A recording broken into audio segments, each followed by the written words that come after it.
Inday, Inday Sara Duterte Carpio appears as a candidate in the two presidential race, Pilipinas. A printout of the Facebook post dated September 29, 2021 is here to attach. May I know what's happening to you, Mr. Madriaga? You seem to be crying. Are you crying? I just remember one moment. Are you crying?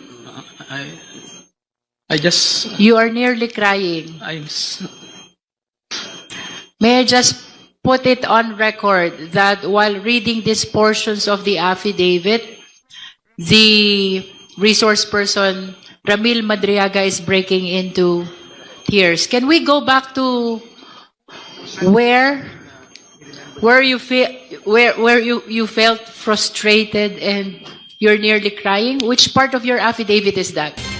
Hindi raw 11 days, kundi isang araw lang ginastos ni Vice President Sara Duterte ang 125 million pesos na confidential funds. Yan ang binunyag ng dati niya umanong bagman na si Ramil Madriaga. Mabigat ito. Yeah? So, di dapat maliitin nila o baliwalain yung hawak na ebidensya ni Ramil Madriaga na nagpakilalang bagman kay VP Sara Duterte. Ang kanyang kusang paglagda ng waiver sa kanyang bank secrecy ay isang malinaw na hakbang yan sa transparency. Handa niyang ipasilip ang kaniyang bank records upang patunayan ang kaniyang mga pahayag. At hindi basta-basta ito. Hindi basta-bastang aligasyon lamang. Kundi may kaakibat talaga na konkretong aksyon para suportahan yung kanyang pahayag. Ano yon? Kung totoo yung may mga milyones na halagang malaking salapi na ipinasok sa kanyang bank account galing kay dating Pangulong Rodrigo Duterte at kay Vice President Sara Duterte sa kanyang bank account. Abay, may kalakip ito pang ipinakitang larawan ng milyones na halagang tseke. Kaya nararapat lamang yung seryosong investigasyon talaga. Hindi basta-bastang maliitin at isantabi lamang itong mga ebidensyang ito. Sagat itong usapin. Hindi personalidad ang dapat pagtuunan ng pansin, kundi yung ebidensya. Sapagkat ang katotohanan ay hindi ito masusukat sa ingay ng opinyon o pagdududa, kundi sa bigat ng ebidensya. May katanungan tayo diyan. Yes or no lang yan. Naniniwala ba kayo sa expose ni Madriaga? Nangunguna ang yes, 87%, 13% no. At tatalakayin natin ito mga kapatid bago tayo papasok sa punto por punto.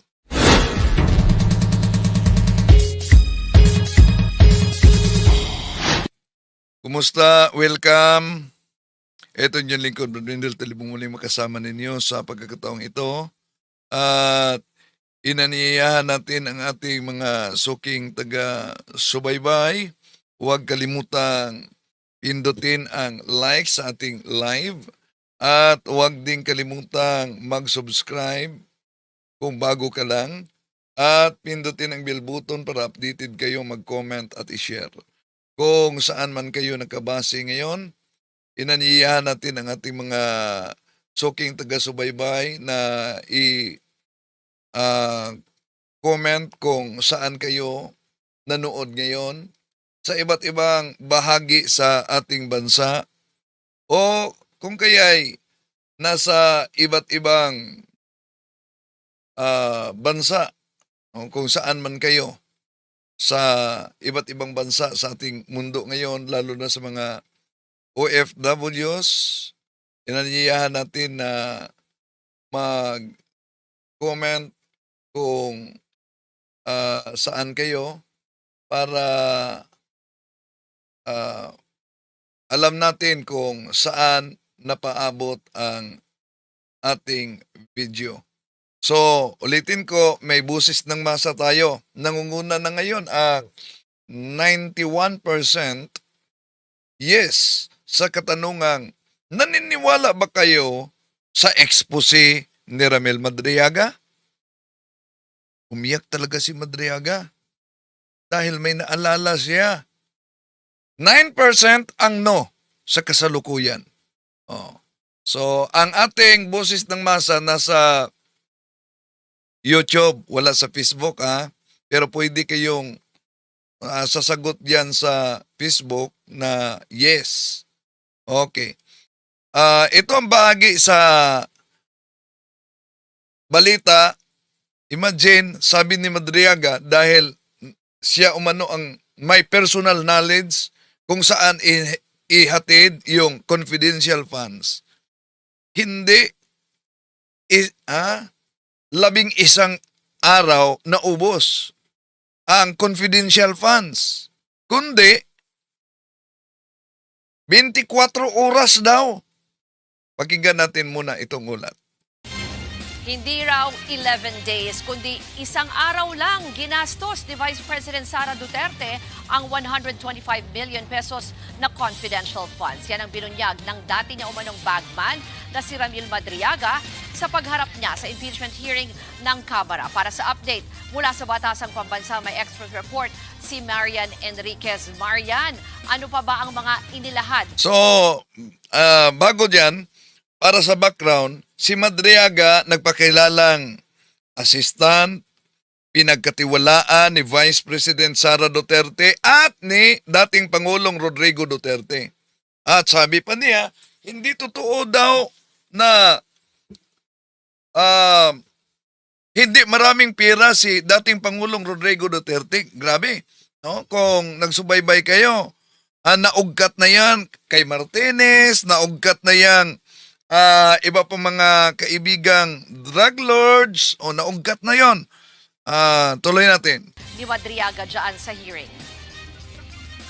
Rose, naging emotional nga ito ang amonoy bagman ni VP Sara na si Ramil Madriaga sa pagharap niya sa impeachment hearing ngayong araw dito sa House Justice Committee. Naglabas ng supplemental affidavit si Madriaga. Git niya, nagsinungaling si VP Sara under oath sa inihain itong perjury complaint laban sa kanya.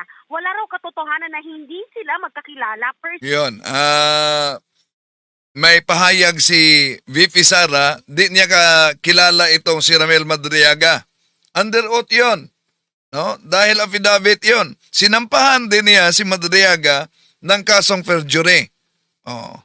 So, may mga lumabas na ngayon na iba't ibang mga video at larawan na kasama sila at larawan sa ilang cheque na milyon ang halaga. Grabe, no?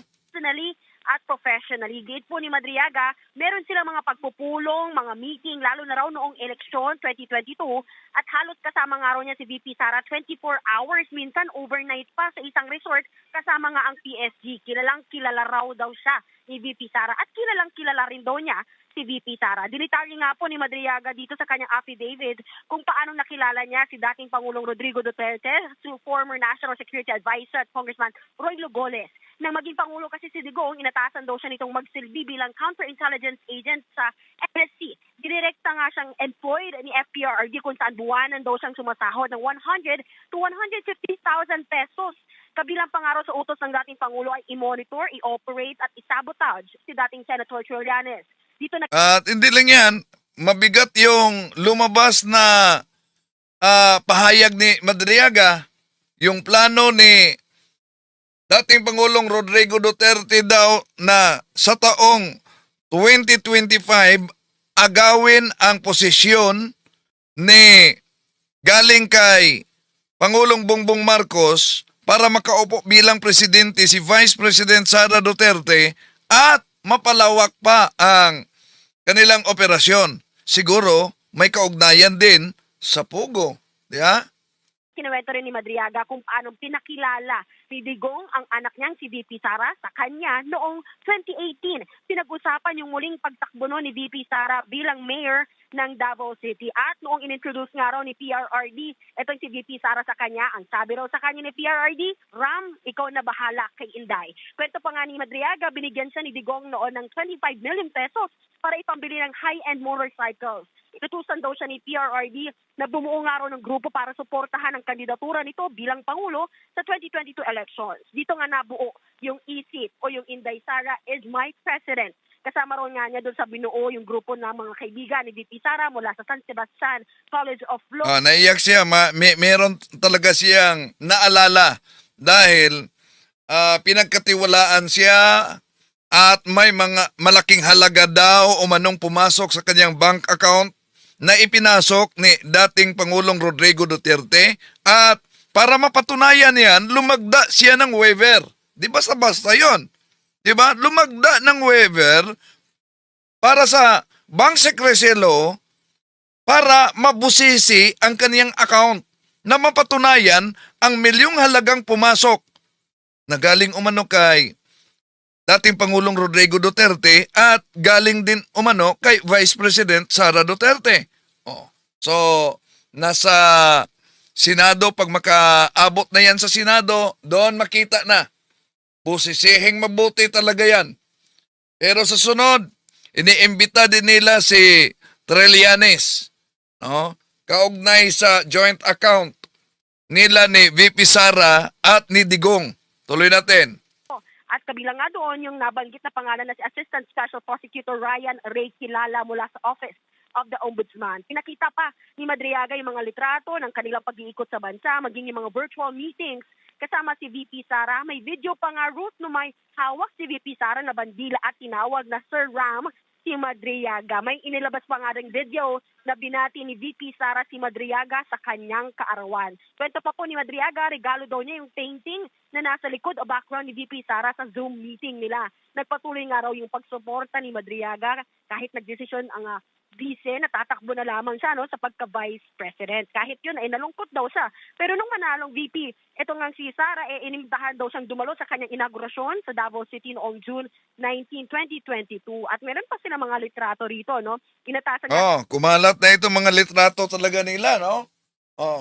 So, yan ang sinabi, kahit si Roque, sinabi ni Roque, hindi talaga umano nila kakilala itong si Madriaga. Pero paano ngayon? Meron silang Zoom meeting. Meron silang mga larawan. At nag-ugat ito dahil, para sa background lang, si Madriaga, may tinutulungan siyang mga inagawan daw ng lupa nitong si Harry Roque. At umabot pa sa punto na itong mga taong ito ay dinala niya kay VP Sara. Pero sila si Madriaga lamang, ayon sa abogadong si Atty. Palad, ang nagkaharap. At umabot sa punto na sinampahan ni Madriaga si Roque ng kaso.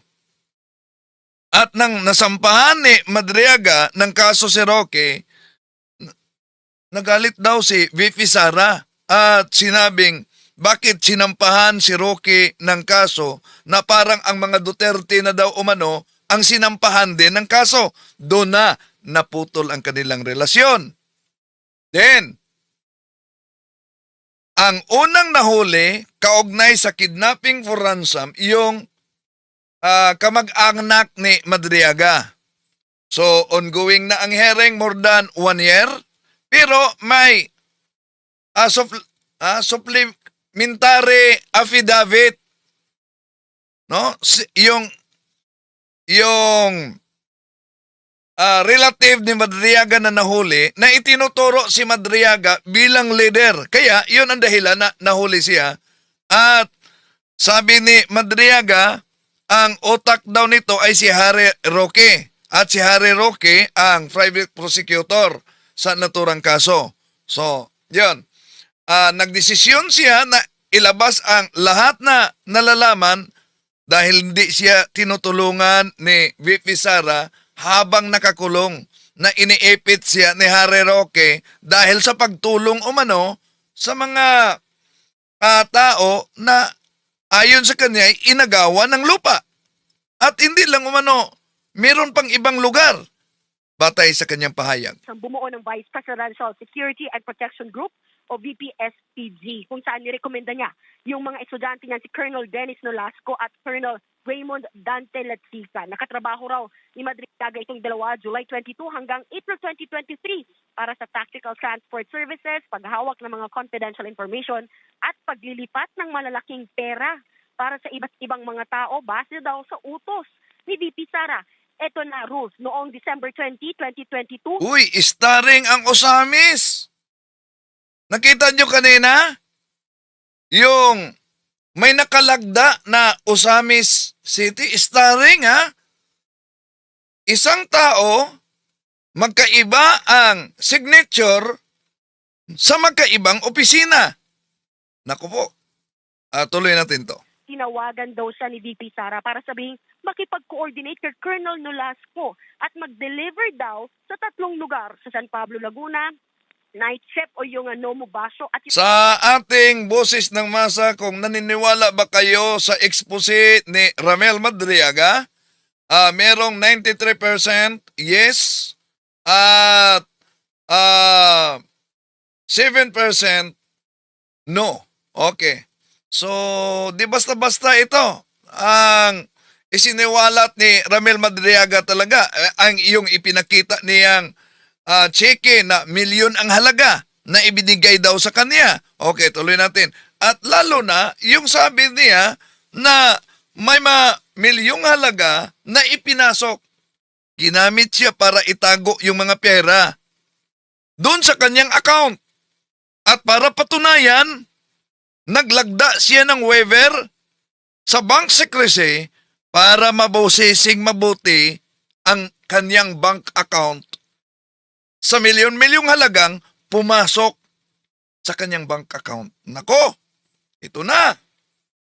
sa Office of the Ombudsman. Sinabi raw ni Nolasco na pumunta sa DepEd Central Office sa Pasig City. Dito na nga nakita nila si Colonel Latsica kasama si Special Disbursing Officer Gina Acosta at 4 na duffel bag yung dinala sa kanya at mga kasamahan. 30 million to 35 million pesos daw yung laman ng mga duffel bag kung saan nga pinagdadala nila ito doon sa iba't ibang lugar na binanggit kanina. At kumuha na rin siya doon ng 1 million pesos bilang parte raw niya. Dito na nga sinuwalat din ni Madriaga yung pangalan ni dating Ombudsman Samuel Martires na kasama raw doon sa mga pinagbigyan ng pera at doon nga rin niya ni-reveal na hindi lang 11 days ginasta yung 125 million confidential funds ni VP Sara noong 2022 kundi 24 oras lang daw. di sa loob lamang po ng isang araw. Actually, Ruth, tuloy-tuloy pa rin nga yung paggulo ngayon ng pagdinig at maraming mga clarificatory questions itong mga kongresista. Pero patuloy din na sinisita ni Chairperson Jervy Luistro dahil yung ilang mga kongresista ay kumbaga lumalagpas na doon sa clarificatory questions, kundi probing questions na daw. Kaya sinisita sila ni Luistro dahil dapat po ito. At may napaulat ngayon na may plan B sila. Ang plan B nila kung sakaling matanggal si Vice President Sara Duterte, di na siya pwede makatakbo bilang presidente 2028. So, ang papalit sa kanya, posible daw, si Basti Duterte, yung nagsabing kailangan niya yung ulo ni Bongbong Marcos Jr. Nako, kung ganun sila manalita, parang pinatunayan nila yung pahayag ni Madriaga dito. Tuloy natin. Ay mangyari pa sa Senado o sa impeachment trial. At ngayon nga, nilinaw din ni Luistro na hindi po fishing expedition yung kanilang ginagawa, kundi pagtukoy lamang kung may probable cause itong mga reklamong impeachment laban sa bise. Yan muna ang latest. Balik sa iyo, Gu. Marian, ito kasing pinapakita rin naming video, siguro short context lang, no? Medyo naging emosyonal, ano? Yaang si Madriaga na, ano ba yan? Ano bang kwento niya dyan at na ilang beses bang nangyari yan na parang napaiyak siya? Actually, Ruth, yan yung bagay na naiiyak siya. Doon siya napatigil sa part na nagkikwento siya kung paano maalala po ninyo doon sa kanyang affidavit, ang ipinupush nila, tinutulak nila si VP Sara tumakbo bilang presidente. O yun, doon nga siya, Inday Sara is my president, doon sa kanyang affidavit. Pero naiyak na lang siya, sabi niya, nagmatanong siya ni Luis, so bakit ka naiiyak? Sabi niya, malungkot lang po. So ang tingin natin, hindi na naman na klinaro or nagkaroon ng follow-up question kung bakit siya nalungkot. Kung ito ba ay dahil nga sa pagkabisi na lamang tumakbo itong si VP Sara o dahil Si Madriaga kaanib ito sa Iglesia ni Cristo na kay Felix Manalo. Pero sabi sa kampo nila ni Senador Marcoleta, 2023 tinanggal umano si Madriaga sa Iglesia ni Cristo. ba ay idinideny nga ng pangalawang pangulo na kakilala siya. Gayong sila yung nangunguna dun sa pangangampanya para sa kanya noong 2022. Marian, ready na pala itong ating soundbite mula dyan sa hearing. Pakinggan lang muna natin. Hindi po totoo yun, Madam Chair. Ano po yung mga pinakabatayan po ninyo para masabi na hindi po totoo ang sinasabi ng pangalawang pangulo? Mayroon kami mga daling pagpupulong. Bukod pa po dito, mga meeting po sa lalo ng eleksyon na halos kasama ko siya 24 hours. Minsan overnight pa sa isang resort. Kasama ko po din ng mga PSG. Kaya kilala po niya ako at kilala ko rin po siya. PRD introduced me to Sara and told me, Ram, ikaw na bahala kay Inday. Since then, I frequently met and discussed with Bibi Sara, then Mayor Sara. Dami na mga pangalan na lumabas batay sa expose at nabigyan ng salapi. Si Martinez daw. Regarding various matters. However, she gave me strict instructions that all conversations should be done as much as possible by call and minimize text messages. Marian, inaasahan ba na may iba pang magsasalita ngayong araw o puro ito ay si Madriaga lamang? So sa ngayon, sa ating boses ng masa, naniniwala ba kayo sa expose ni Madriaga? Dito, 93% yes, no 7%. Nangunguna ang yes na naniniwala kay Madriaga. Actually, Ruth, nauna na rin nakita natin dito yung dating tagapagsalita ni VP Sara at Chief of Staff na kasama rin ngayon sa kanyang legal counsel na si Attorney Michael Powa. Nauna na nga sa ipinagsagpina ng komite tungkol nga po dito sa confidential funds ng DepEd at bilang Chief of Staff. So yun din yung inaabangan natin at gayon din yung ilang mga personalidad na inimbitahan nga para po doon sa pagpapatunay o yung mga dokumento ng Statement of Assets, Liabilities, and Net Worth o SALN po ni VP Sara. Gayon din doon sa mga impormasyon kaugnay ng kanilang mga negosyo ng asawang si Attorney Mans at maging yung kanilang ITR, yung mga income tax return mula naman po sa BIR. Ruth. Yan po ang Express Report ni Marian Enriquez mula sa Batasang Pambansa. Mga kapatid, Ruth Cabal po para sa mabilis na pasada ng mga balitang dapat niyong malaman, mag-follow at mag-subscribe sa social media pages ng News 5. So, sa News 5, at siguro kayo'y nag-abang kanina kaugnay sa naturang ulat mga kapatid. At tutukan din natin ito. So, nangunguna ang yes ngayon sa ating boses ng masa. Yes talaga. 8% no. 90% yes. Okay? So, ako ang naka-assign ngayon sa pagtalakay punto por punto. At abangan ninyo, nakiusap kasi ang INC vlogger na dapat umano, itigil na ninyo yung pagtawag na Iglesia ni Manalo. Yun ang kanyang pakiusap. Itigil na ang pagtawag na Iglesia ni Manalo. Hindi talaga umano sila Iglesia ni Manalo. Sila daw ay Iglesia ni Cristo at hindi Iglesia ni Manalo. Abangan ninyo yan. Pasok tayo sa punto por punto. Kung nababother ka, brother, Pwede mo ba kung yes, kung nababother ka. Ang simbahan talaga, even naku, lalo na si Saint Padre Pio is very strict sa Sunday. Ang simbahan talaga noon pa man very strict sa Sunday. Pero hindi bawal yung yung mag-relax ka, mag-exercise ka, yan, no. Wag lang yung servile work daw. Yung talagang kikita ka uli, gusto mo Sunday, kumita ka, bawal talaga po, no. So unless, yun nga, ikumpisal nyo yun, kapag na may mga OFW na gano'n ang pangyayari, naku, paano yan bro? Ang daming tanong yan sa Sunday, ginagano. Well, hindi po ako ayoko dyan dahil yung authorized lang dyan si Father. Bigyan kayo ng dispensation, hindi po ako. Ang pare, pero pwede magbigay yan, sabihan kayo. No, pero maganda yung tanong mo, mag-ikumpisal mo, yes bro. No, mas maganda kung nagigilty ka. Ako talaga sinabi namin sa boss namin dito, Sunday hindi kami magtatrabaho. No, dati ginawa ko yun, nagtrabaho ng Sunday, parang may something na nangyari. Sabi ko, ayoko na. 2 Sunday yata yun. Sabi ko, ayoko na. Parang may nangyaring hindi maganda ba. Ayoko na mag-superstitious belief, no? Pero talagang Sunday talaga para sa Diyos. So yes bro. Maraming ganyan, maraming sitwasyon. Ikumpisal nyo po. Kapag hindi naman, hindi maiwasan, go to priest, mag-ask kayo ng dispensation o kung ano man ang pwede niyang i-advise sa inyo. Yun po kapatid, Bro Junre. Okay, Brother Jando, nandiyan si Brother Wendell po.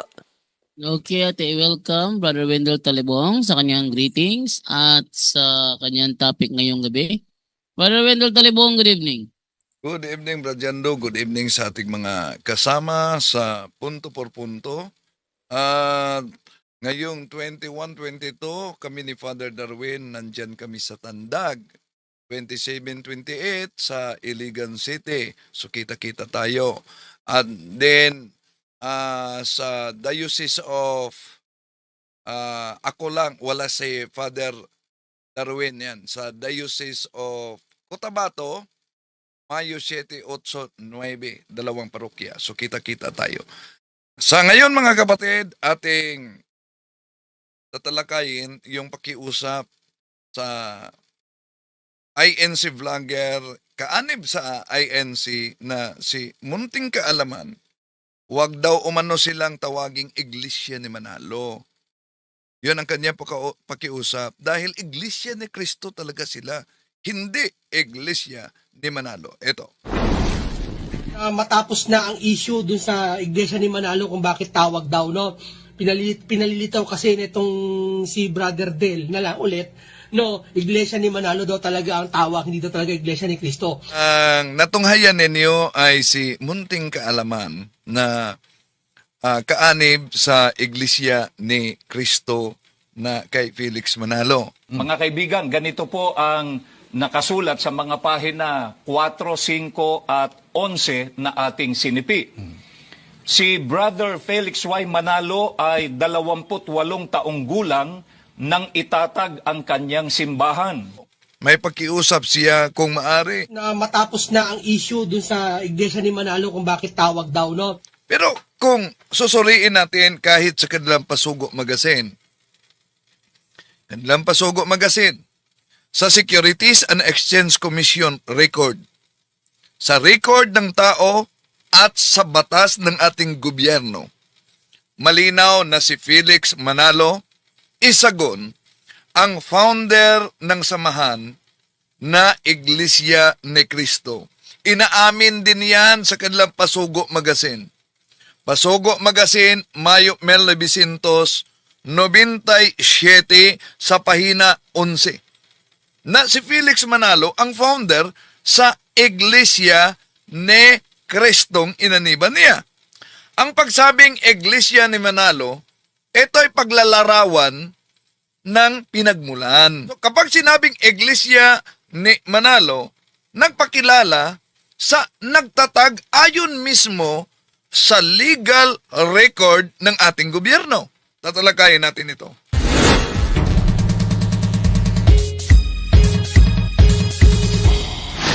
Inanyayahan natin ang ating mga suking taga-subaybay. Huwag kalimutang pindutin ang like sa ating live at huwag din kalimutang mag-subscribe kung bago ka lang at pindutin ang bell button para updated kayo mag-comment at i-share ninyo. At makatulong talaga kayo sa ating evangelization kung itong ating talakayan mga kapatid ay i-share ninyo sa mga kapwa nating Katoliko o kahit na sa mga taga-ibayong pananampalataya. Sana sa pamamagitan nito mabuksan ang bawat isa na sa kasalukuyan ay nagsaliksik talaga sa tunay na aral. At kung saan man kayo nanood ngayon sa ating live streaming, inaniyahan natin ang ating mga kapatid na i-comment ninyo kung saan kayo nakabase ngayon para alam natin kung saan nakaabot ang ating talakayan ngayon, no?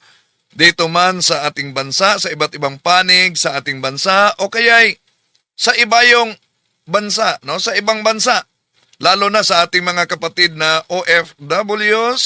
So, sa lahat na mga kapatid natin na sumusubaybay sa ating live streaming, di na natin pa tatagalin pa ating pakinggan ang pakiusap ni Munting Kaalaman Channel na isang kaanib sa INC mga kapatid na kung maari daw, kung maari, tapusin na ang paggamit na Iglesia ni Manalo. Matapos na ang issue dun sa Iglesia ni Manalo kung bakit tawag daw, no? Bakit kaya? Bakit kaya na ayaw nilang tawaging Iglesia ni Manalo? Dahil ba ayaw nilang matrace sino talaga ang nagsimula sa Iglesia na nagdala sa pangalang Iglesia ni Cristo na narehistro sa Securities and Exchange Commission? Mga kaibigan, ganito po ang nakasulat sa mga pahina 4, 5 at 11 na ating sinipi. Si Brother Felix Y. Manalo ay 28 taong gulang nang itatag ang kanyang simbahan. Okay? Ay, isa-isahin natin. Na matapos na ang issue dun sa Iglesia ni Manalo kung bakit tawag daw, no? Pinalilitaw kasi nitong si Brother Del na lang ulit, no, Iglesia ni Manalo daw talaga ang tawag, hindi daw talaga Iglesia ni Cristo, no? Tayo naman kasi narehistro sa SEC at talagang pangalan pa ng natin Iglesia ni Cristo at may katuparan pa ng hula. Ayaw nila na tawaging Iglesia ni Manalo dahil baka takot sila na matrace ang nagsimula sa iglesyang inaniba nila. Takot siguro sila na makita yung legal document, sino talaga ang founder nila. Pero, napansin siguro ninyo ang ating mga mahal na kapatid sa INC, pag sila'y magkomento sa Katoliko, diyan sa comment section mismo, kahit sa Facebook, ang tawag nila sa Katoliko, mga katoks. Yan ang tawag nila. O kaya'y tatawagin nilang Koltoliko. Pero, nakiusap kahit na si Munting Kaalaman kung maaari tigilan na daw umano ang paggamit ng Iglesia ni Manalo. So, kapag tumanggi kayo na gamitin yung Iglesia ni Manalo, pero, yung mga kasama ninyo, pag magkomento, abay, wagas, sasabihin nila, mga katoks, mga Koltoliko. So, ipagdasal natin sila mga kapatid, no? No, ang ano ko lang sa kanya, kay dito kay Brother Del, alam naman niya kung sino yung tinutukoy. Kasi inano niya ako binidyo niya ako parang dinidebunk niya ako na ako daw ay mali, no? Hindi po ako mo mali kasi ako ito pananaw ko sa Iglesia ni Cristo. So hindi daw siya mali dahil yon ang pananaw niya sa Iglesia ni Cristo. Ang kanilang Securities and Exchange Commission narehistro ang Iglesia ni Cristo kung sino ang founder. Inaamin mismo ng Iglesia ni Cristo kahit sa kanilang Pasugo Magazine na nakarehistro sila sa Securities and Exchange Commission. Ngunit ayon sa kanilang sariling aral na nailathala sa Pasugo Magazine, Enero, Pebrero, 1981, isinulat iyan ni Brigido Lobao. Malinaw dito ang kanilang pamantayan. Ano yung pamantayan nila na para makita na walang kaugnayan sa ating Panginoong Hesukristo? Alam niyo ba ang pamantayan nila? Basahin natin sa Naturang Pasugo Magazine, mga kapatid. Ito ang nakasulat sa kanilang Pasugo Magazine. Meron ba tayong maipakitang batayan mula sa mismong iglesia na tatag ni Perez tungkol sa simula at pagkatatag nito? Meron po. Narito ang bahagi na nakasulat sa rehistro ng iglesyang iyan. Ito ang pasugo. Bakit binasa ko ang rehistro ng naturang siktang Tatag de Perez? Dahil, batay sa pasugong ito, kapag narehistro sa Securities and Exchange Commission, yun daw ang katibayan na walang kaugnayan sa tatag na iglesia ng ating Panginoon Hesukristo sa Jerusalem. Ituloy natin. Pahina 51 sa Naturang Pasugo. Lumang pasugo na ito, mga kapatid. Ito. Kaya malinaw na wala silang kaugnayan munti man sa iglesyang natatag at nagsimula sa Jerusalem. So, ano ang katibayan daw na ang iglesia ay walang kaugnayan sa tunay na iglesyang tatag ng ating Panginoon Hesukristo? Dahil nakarehistro sa Securities and Exchange Commission. Ngayon, ilapat natin ang lohika ng aral ng Iglesia ni Kristong Tatag ni Felix Manalo. Ang Iglesia ni Kristo ay naitatag noong 1914. Di po ba, inaamin sa kanilang Pasugo Magazine na rehistro sila sa Securities and Exchange Commission, SEC, noong 1914. Walang direktang kaugnayan pala sa mga apostol at sa iglesyang tatag ng ating Panginoon Jesucristo kung ang Pasugong Magazine ito ang batayan. So, lumalabas lamang na pagkalipas ng halos 1,900 taon pagkatapos sa panahon ng ating Panginoon Jesucristo, yon ang paglitaw ng INC, mga kapatid. So, kung gayon, ayon sa pamantayan na itinakda mismo ng INC, mga kapatid, pasok ang Iglesia ni Kristong Tatag ni Felix Manalo sa definisyon ng isang sekta na hiwalay sa ating Panginoon Jesucristo.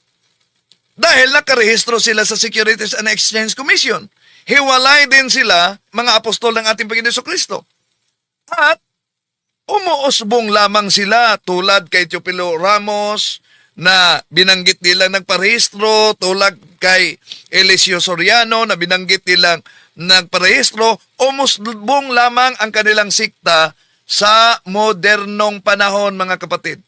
Kaya, ang paggamit natin sa pasugong ito, hindi ito paratang ng simbahang Katoliko o ng mga kaanib ng simbahang Katoliko o sa ibang relihiyon, mga kapatid. Sariling pamantayan ito ng INC na ibinalik lamang natin sa kanila. So, kung sasabihin nila na hindi sapat ang SEC registration para sabihing huwad ang isang iglesia, abay, na walang bisa nila ang sarili nilang aral sa pasugo na ano daw ang batayan na walang kaugnayan kay Kristo, batay sa pasugo ni Brigido Lobao, dahil nakarehistro sa Securities and Exchange Commission. At kung ipipilit naman nila na ang SEC registration ay batayan ng pagiging huwad, abay, mas lalong bumabagsak ang argumento ng INC sa sarili nilang pamantayan. Argumentum contra factum non valid. Sabi ni Munting Kaalaman, bakit daw umano siya umanib? Ni Manalo daw talaga ang tawag, hindi daw talaga Iglesia ni Cristo. No, tayo naman kasi na-rehistro sa SEC at talagang pangalan pa ng natin Iglesia ni Cristo at may katuparan pa ng hula.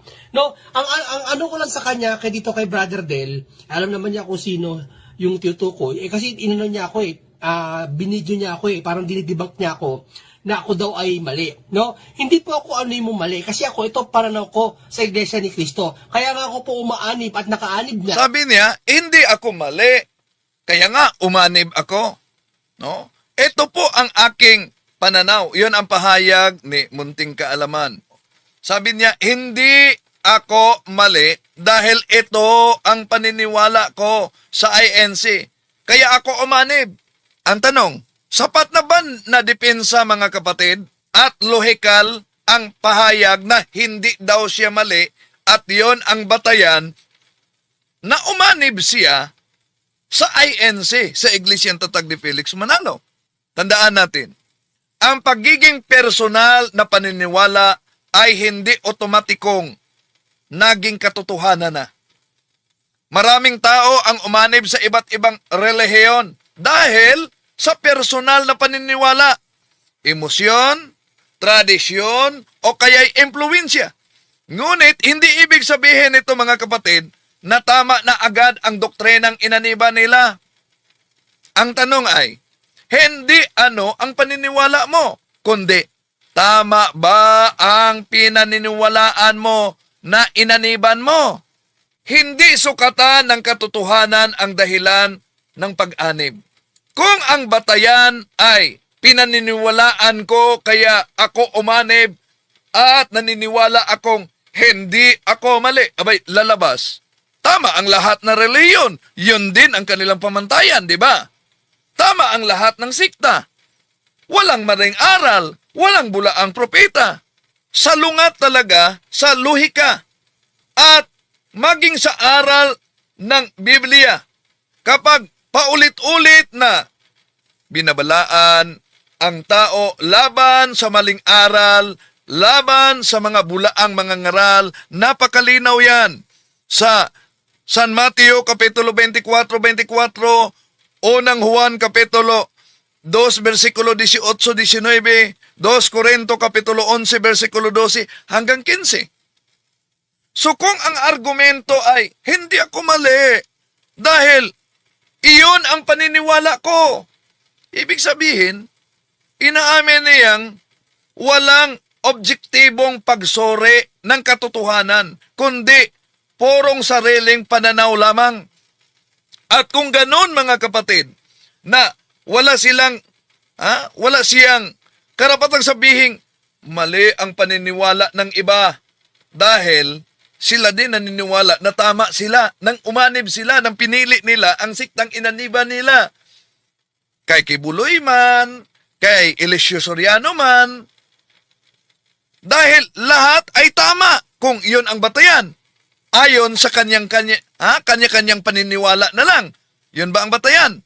So, tama ba ang naturang argumento? Mali. Pero, may sabi niya na ipaabot niya kung maari daw umano, mas mabuti pa na magpadoktrina ako sa INC. Ito. Isang formal na pakikinig, punta po kayo sa Iglesia ni Cristo. Pero ako po, ito po isang pananaw ko at nakikita ko at talagang matagal na rin ako nagbibiblia. Yan. Sabi niya, may paanyaya niya na punta ako sa Iglesia ni Cristo, magpadoktrina ako sa Iglesia ni Cristo. Tama ba ang sagot? Kung gustong formal na makinig umano dahil niribat ko ang pahayag niya, magpadoktrina ako sa Iglesia ni Cristo. Abay, hindi tama yan at hindi tama na lohikal ang sagot niya mga kapatid. Bakit? Yun ay pag-iwas sa isyo. Yun po ang evasion of issue. Bakit? Dahil tinatalakay natin yung mga argumento na si Felix Manalo Angel, ang katuparan sa hula ay ang INC, pero sabi niya na kung maari umano, mas mabuti pa na magpadoktrina ako sa INC. So kung ang sagot ng magpadoktrina muna ako, yun po'y pag-iwas at hindi pagsagot sa argumento. Di ba? Sa matinong talakayan, argumento ang sinasagot. Ng argumento, hindi ang pag-anyaya sa pagpadoktrina. Yon po ay tinatawag na fallacy, appeal to authority, o gatekeeping. Ipinahiwatig mga kapatid ng sagot na tanging miyembro lamang ng INC ang may karapatang makinig o magtanong ng formal. Ito ay tinatawag na gatekeeping fallacy. Tandaan natin, ang katotohanan ay hindi ipinag-aari ng Iglesia ni Kristong Tatag ni Felix Manalo noong 1914. Kung tama ang aral, at kaya itong ipaliwanag at kaya itong ipagtanggol sa kahit sino, miyembro man o hindi, ministro man o hindi. Ang pagtalakay natin mga kapatid, kaugnay sa kanyang nauna ng tinatalakay, lalo na yung si Felix Manalo, mas higit kaysa ating Panginoong Jesucristo dahil si Felix Manalo ay anghel, ang ating Panginoong Jesucristo ay tao. So, nirebat natin yan. At ang sagot na kung maaari, makinig na lang ako, punta na lang ako, magpadoktrina na lang ako. Mali po yan. Magpadoktrina ka muna bago kita sagutin. Yun ang ibig sabihin. Dapat, ito ang sagot sa pahayag mo. Ito ang batayan namin. Yun talaga, di ba? Kapag may kondisyon bago sagutin, magpadoktrina ka muna sa INC. Ibig sabihin, walang agarang sagot sa ating argumento. Salungat yan sa prinsipyo ng bukas na pagsusuri. Kung ang paniniwala ay totoo, hindi ito matatakot sa tanong at sa pagsusuri. Di ba? Ano ang nakalagay at nakasulat sa Biblia? Unang Tesalonica, Kapitulo 5, versikulo 21. Di ba? Panghawakan ninyo ang mabuti. Di ba sabi? Yasatin ninyo ang lahat ng mga bagay. Yun ang nakasulat sa Biblia. Pero, sabi niya, bakit pinili niya ang INC? Dahil yun daw umano ang nagustuhan niya. At gusto ko talaga aral ng Iglesia ni Cristo. Hindi lang dahil sila ay magagaling sa talata, kundi nakita ko talaga at naramdaman ko na ito ang tunay na may kaisahan, may talaga maramdaman mo yung isa-isahin natin ha, isa-isahin natin ang pahayag niya. Ito ang pananaw ko, ito ang gusto ko. Matagal na akong nagbabasa at nag-aaral ng Biblia, sabi niya. Di ba? Kaya, yun daw ang kaniyang nagustuhan. So, ngayon, kung ang batayan ay matagal ka nang nagbasa sa Biblia, kaya tama ang paniniwala mo. Bakit? Maraming sikta na pare-pareho sa iyo, nagbabasa din ng Biblia kahit kasi kibuloy. Ngunit, magkaiba ang aral. Maliwanag na may kulang sa prinsipyong magbasa ng Biblia at yun ang pakiramdam na tama, edi walang madaya sa bulaang propeta.